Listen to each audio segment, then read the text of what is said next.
పొద్దున్నే శ్రీశైలం వెళ్ళి ఆ నుంచి వచ్చేటప్పుడు చూస్తే పేపర్లలో అంతా కూడా జగన్ రెడ్డిని FBI వాళ్ళు పేరు పెట్టినట్టు, జగన్ రెడ్డి ఎంత చేసినట్టు అని కొన్ని పేపర్లలో అంతా వచ్చింది. ఈరోజు అంతా డిస్కషన్లు అంతా అవే ఉంటాయిలే. బేసిక్గా నేను టీవీలు చూడను కాబట్టి ఈ పేపర్లలో వచ్చిన క్లిప్పింగ్స్లను బట్టి దీని గురించి క్లియర్ కట్గా మీకు ఇప్పటికీ చాలా దానిలో ప్లాట్ఫామ్స్లలో చూసింటారు. వీటన్నిటికంటే ముందు ఏంటంటే, మాట్లాడుకునే ముందు అప్పుడు చంద్రబాబు నాయుడు గారు ఏం చేశారు, 2014 నుంచి 19 వరకు ఈ గవర్నమెంట్లో ఏం చేశారో అనే దానికి ముందుకు మనం వెళ్లే ముందు నాకు బాగా గుర్తు 2019లో ఈ గవర్నమెంట్ వైఎస్ జగన్మోహన్ రెడ్డి గారు ముఖ్యమంత్రి అయిన తర్వాత గవర్నమెంట్ వచ్చిన తర్వాత ఈ విద్యుత్ పర్చేసింగ్ అన్ని PPAs అన్ని కూడా ₹2.49 తగ్గించినారు. తగ్గియాలి, మేమంత భారం మొయ్యలేము, మాకు సంవత్సరానికి ఇట్లా 3,000 కోట్ల దాకా పెరుగుతుంది, అదనపు భారం అవుతుంది, అవన్నీ తగ్గించాలి అని చెప్పేసి జగన్మోహన్ రెడ్డి గారు ఒక నిర్ణయం తీసుకున్న తర్వాత నాకు తెలిసి ఆల్ పేపర్స్లలో పారిశ్రామికవేత్తలందరూ భయపడి వెళ్ళిపోతున్నారు, పారిశ్రామికవేత్తలందరూ విడిచిపెట్టి వెళ్ళిపోతున్నారు, ఎవరే కానీ ఇన్వెస్ట్మెంట్స్ రావటంలా, ఈ విధంగా చేస్తే ఎట్లా, ఒకసారైనా అగ్రిమెంట్స్ ఏ విధంగా వెళ్తారు, ఏ విధంగా ఇది వెళ్తారు అని చెప్పేసి చాలా కంపెనీస్ కూడా, నాకు తెలిసి అప్పటి కేంద్ర మంత్రి కూడా ఒక లెటర్ రాయడం జరిగింది. ఆల్రెడీ మీరు PPAs అయినారు కదా పోయిన ప్రభుత్వంలో, వాటిని తగ్గిమని ఎలా అడుగుతారు అని చెప్పేసి వాళ్ళు కూడా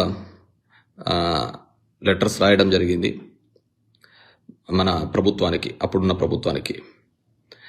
దానికి కూడా వీళ్ళు డిఫరెంట్ ఫార్మాట్లలో రిప్లై ఇవ్వడం జరిగింది. దానికంటే ముందు మీకు కొన్ని మీ దృష్టికి తీసుకొని రావాలనే ఉద్దేశంతో ఈ వీడియో చేయడం జరిగింది. బేసిక్గా ఇక్కడ అదానీతోనూ దీనిలతోనూ గవర్నమెంట్ ఏమి ఒప్పందం కాదు. సెకి అంటే సోలార్ ఎనర్జీ కార్పొరేషన్ ఆఫ్ ఇండియాతో గవర్నమెంట్, ఏపీ గవర్నమెంట్ అనేది అగ్రిమెంట్ కావడం జరిగింది. సెకి అనేది కేంద్ర విద్యుత్ శాఖ ఆధ్వర్యంలో ఒకటి నడుస్తూ ఉంటుంది. ఈ గవర్నమెంట్కు సంబంధించిన ఒప్పందాలన్నీ కూడా దానితో అవుతుంటుంది, పవర్ కొనుక్కోవడం కానీ ఇవన్నీ. అదానితో ఎటువంటి ఒప్పందము కాలేదు. అన్నిటికంటే ముందు ఏంటంటే 2014 నుంచి 19 మధ్యలో సగటున యావరేజ్గా చంద్రబాబు నాయుడు గారు ₹5.10 పర్ యూనిట్కే అగ్రిమెంట్ కావడం జరిగింది. కానీ మన జగన్ రెడ్డి అంతా ఇదైపోతుందనే ఉద్దేశంతో ఎక్కువగా కంపెనీస్ తెలిసిన ₹2.49, అంటే నియర్లీ హాఫ్ ఆఫ్ ది ప్రైస్కి ఇవన్నీ స్టేట్ మీద ఎక్కువగా పడతా ఉంటాయి. సో ఇవన్నీ కూడా మాకు బర్డన్ అవుతుంది అనే ఉద్దేశంతో ఆయన చేపించడం జరిగింది, అగ్రిమెంట్ కావడం జరిగింది. సో ఇది ఇక్కడికి సంబంధించిన ఇది. దీనికి సంబంధించిన చేస్తే 2015 నుంచి ఎన్ని విండ్ వాళ్ళు 91 అయినారు, 3,494, ఇవన్నీ టెక్నికల్ ఆస్పెక్ట్స్, మనకు పెద్ద అవసరం లేని ఇది అనమాట. కానీ చంద్రబాబు నాయుడు గారు అప్పట్లో సోలార్ దానికైతే ₹6.99 కూడా అయిన సందర్భం ఉంది, ₹6.99 కూడా. కానీ జగన్మోహన్ రెడ్డి వచ్చిన తర్వాత బాగా తగ్గించడం జరిగింది. నేను అన్నిటికంటే ముఖ్యంగా దీన్ని చెప్పేది ఏంటంటే, మా లోకల్గా మా మున్సిపాలిటీస్లలో కూడా ఆ గవర్నమెంట్లో కరెంటు బిల్లులు ఇవన్నీ కూడా ఒక 20 కోట్ల దాకా కూడా పేరుకుపోయిన సందర్భంలోనే మేము ఎప్పుడు ఈ గవర్నమెంట్ దట్ ఈస్ 19 to 24 మధ్యలో చూసినప్పుడు 15th ఫైనాన్స్ డబ్బులు కావచ్చు, ఇవన్నీ కూడా ఈ డిస్కమ్స్కి, దీనిలకు, ఎలక్ట్రిసిటీ దానిలో కానీ డబ్బులన్నీ ఫస్ట్ కట్ చేస్తా పోయేది. నాకు తెలిసి లోకల్ సర్పంచులకు ఐడియా ఉంటుంది, మున్సిపాలిటీలో ఉన్న వాళ్ళకు ఐడియా ఉంటుంది. 15th ఫైనాన్స్ డబ్బులన్నీ కూడా దీనిలోకి కట్ అయిపోతూ ఉంటుంది. చాలా మంది కూడా అప్పుడు బాధపడినారు, మా డబ్బులన్నీ సర్పంచుల డబ్బులన్నీ పోతున్నాయి, అన్ని దీనిలో కట్ అయిపోతున్నాయి అని చెప్పేసి. అదేంటంటే పాపము ఆ రోజు చంద్రబాబు నాయుడు గారు చేసిన ఈ అప్పులు దగ్గర వీళ్ళైన అగ్రిమెంట్స్ ఇవన్నీ చూస్తే 26,000 కోట్ల రూపాయలకు సంబంధించిన అగ్రిమెంట్స్ అన్నిటికీ కూడా వీళ్ళు కావడం జరిగింది. సో అవన్నీ కూడా అప్పులు బకాయిలన్నీ కలిస్తే 86,215 కోట్ల రూపాయలకి చంద్రబాబు నాయుడు చేశారు. పాపం ఈయన సంపద ఆ విధంగా సృష్టించిపోయినాడు అనమాట. దానికి ఏం చేస్తాం, ఈ గవర్నమెంట్ వస్తానే, జగన్మోహన్ రెడ్డి ప్రభుత్వం వస్తానే ఆ బిల్స్ అన్ని కట్టాలి, వెయ్యాలి అనే ఉద్దేశంతో వాటి మీద ఇమ్మీడియట్గా రావడం జరిగింది. మా మున్సిపాలిటీలో ఉన్న 15th ఫైనాన్స్లు, సర్పంచ్లు ఉన్న 15th ఫైనాన్స్ డబ్బులంతా కూడా ఎలక్ట్రిసిటీ బిల్స్కి పోవడం జరిగింది. చాలా మంది సర్పంచులు కూడా ఆవేదన చెందిన మాట వాస్తవం. ఆ బిల్స్ అనేది దీనిలో పోతున్నాయనే వాస్తవం. సో మనం అందరము కూడా ఆలోచించుకో. ఇప్పుడు మా ధర్మవరంలో కూడా అదాని ఒక ప్రాజెక్ట్ చేస్తున్నాడు. అదాని అంటే ఇట్స్ ఏ హైడల్ ఉంటుంది. మార్నింగ్స్ పైకి లిఫ్ట్ చేస్తారు ₹2.49. పీక్ టైంలో హైడల్ ద్వారా కిందికి ఇస్తారు. ఇప్పుడు కర్నూలులో స్టార్ట్ అయింది, మాకు స్టార్ట్ అయింది. నో డౌట్ నేను అదాని గొప్ప వ్యక్తి, దేశాన్ని ఉద్ధరించినాడు అని నేను చెప్పను, కానీ ఆయన ప్రాజెక్ట్స్ అన్ని కూడా ఈ విధంగా చేసుకుంటూ పోవడం జరిగిందనమాట. సో నిన్నటి కథనం ప్రకారం దగ్గర ఇన్ని వేల కోట్ల రూపాయలకు దానికి సంబంధించి దానికి సంబంధించి డబ్బులు బ్రైబ్ చేసినట్టు, అది జగన్మోహన్ రెడ్డి కొంతమంది ఆఫీసర్లకు లంచం ఇచ్చినట్టు. ఇక్కడ మనం అందరం ఆలోచించాల్సిన లాజిక్ ఏంటంటే, ఎప్పుడైనా కానీ ₹5, 10 నుంచి ₹2.49 తగ్గిస్తే కంపెనీకి లాస్ అవుతుంది. కంపెనీకి లాస్ అయినప్పుడు వాడు డబ్బులు ఎందుకు ఇస్తాడు? కంపెనీకి ఏదైనా కానీ లాభం వచ్చే విధంగా చేస్తే, ఆ ₹5 ₹8 చేసినాడు అనుకో, ఖచ్చితంగా ప్రభుత్వానికే నష్టం వచ్చే విధంగా చేసినాడు, కంపెనీకి లాభం వచ్చే విధంగా చేసినాడు. కాబట్టి జగన్మోహన్ రెడ్డికి లంచం ఇచ్చింటారు అంటే ఒక రీజన్ ఉంటుంది. కాబట్టి ఆ విధంగా ఎక్కడ జరగలేదు. ఇంకా ఈయన సగానికి సగం తగ్గించినాడు అంటే ఆ కంపెనీ ఇంతకుముందు అయిన అగ్రిమెంట్స్ కూడా చాలా మంది కోర్టుకు పోయినారు. ఐ రిమెంబర్, లీగల్గా కూడా చాలా మంది కోర్టుకు పోయినారు. కోర్టుకు పోయి కోర్టులోంచి దాని మీద స్టేలు తెచ్చుకున్న సందర్భాలు ఉన్నాయి, కొన్ని నెగోషియేట్ చేసి ప్రైజ్ తెచ్చుకున్న సందర్భాలు ఉన్నాయి. మా దరిద్రం ఏంటంటే, మా పార్టీ మామూలుగా ఏమంటారంటే, వినాయక చవితి రోజు చంద్రుని చూస్తే నిందలన్నీ పడాల్సి వస్తుంటది. మా పార్టీ ఏమన్నా చంద్రుని చూస్తే పార్టీ పెట్టినట్టుంది. పొద్దున్న లేచిన నుంచి నిందలు దీన్ని తుడుచుకోవడానికే సరిపోతుంది. అప్పుడు 1,00,000 కోట్లు అండి. సిబిఐ ఎంక్వైరీ అంతా చేసిన తర్వాత 1,500 crores కంటే దీంట్లో లేవు.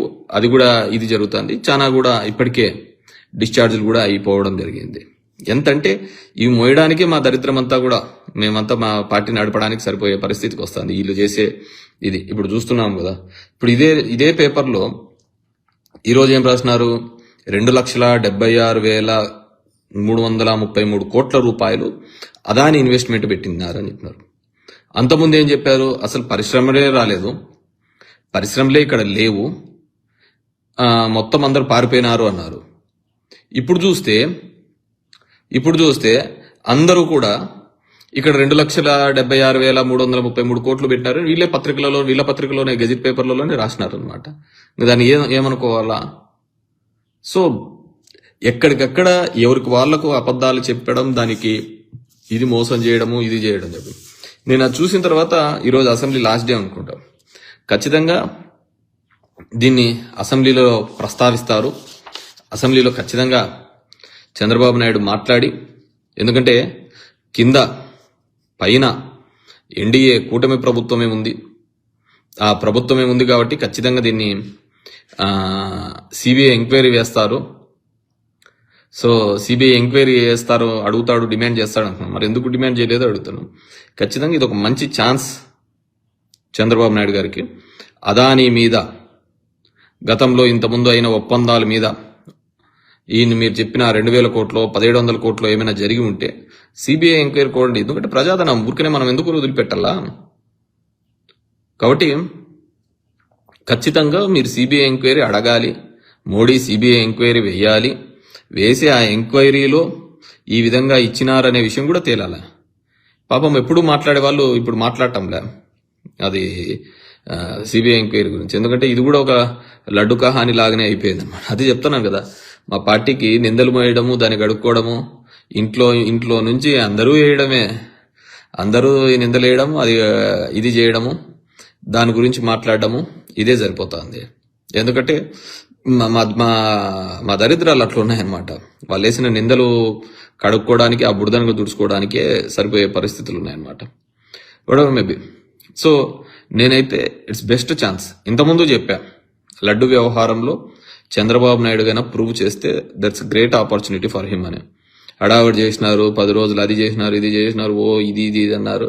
తర్వాత ఇంతవరకు దానికి గతి లేదు. సో వాట్ ఎవర్ మేబీ ఏమైనా ఎంక్వైరీ జరుగుతుందో. ఇంతకుముందు కూడా రథం దగ్ధమైనప్పుడు కూడా అంతే, దాని మీద కూడా సిబిఐ కానీ ఏపీ గవర్నమెంట్ అప్పుడు రాసింది, జగన్మోహన్ రెడ్డి గారి గవర్నమెంట్, దాని మీద ఎంక్వైరీ ఏం జరగలే. సో ఇట్లాంటివన్నీ ఇప్పుడు ఈ మధ్యన చూడండి, ఎలక్ట్రిసిటీకి సంబంధించి 18,000 కోట్ల రూపాయలు భారం వేసినారు. మనం ఏమన్నా అడుగుతానమ్మా? పాపం అప్పుడు ఏమన్నాడు, మీరు 18,000 కోట్ల రూపాయలు కదా, అసలు ₹1 బిల్లు పెంచిన బిల్లులు తగ్గిస్తాము అని చెప్పడం జరిగింది. కానీ ఎక్కడ జరిగింది? ఎక్కడే కానీ ఏం జరగలే, ఇంకా పెంచడం జరిగింది. నేను అదే చెప్తారులే, ఇంతకుముందు లోకేష్ కూడా కర్ణాటకలో పాదయాత్ర కొద్దిగా చేసినప్పుడు అక్కడ పెట్రోల్ బంక్ చూపించేసి, ఇక్కడ చూడు పెట్రోల్ ఎంత ఉందో, ఆంధ్ర కంటే తక్కువ ఉంది అని చెప్పడం జరిగింది. మొన్న నేను ఎప్పుడో బెంగళూరు సైడ్ వెళ్ళినప్పుడు చూస్తే ఇప్పటికీ అంతే ఉంది, తగ్గలే అదేమే. ఎందుకంటే మనందరికీ తెలుసు డీజిల్ రేట్లు ఇవన్నీ పెంచినది బీజేపీ గవర్నమెంట్ అని. ఆ బీజేపీ గవర్నమెంట్ వాళ్ళ పాలిత రాష్ట్రాలలో మాత్రం ₹10 తగ్గించినారు. మరి ఇక్కడ తగ్గించచ్చాలి కదా, వాళ్ళ ఇండియా ఇదే కదా. ఇప్పుడు మధ్యప్రదేశ్లో తగ్గించినారు, కర్ణాటకలో తగ్గించినారు, మహారాష్ట్రలో తగ్గించినారు, ఉత్తరప్రదేశ్లో తగ్గించినారు. మరి ఇక్కడ ఎందుకు తగ్గిలేదు? అది ఎవరికి బెనిఫిట్ చేయడానికి? సో ఇలా ఉంటాయన్నమాట మా దరిద్రాలన్నీ కూడా. వాళ్ళ నిందలు వేయడము, అది సరైన టైంలో మేము రెస్పాండ్ కాకపోవడము, అది జనాల్లోకి నిజమని భావించడము, మాకు ఇబ్బందులు పడ్డం.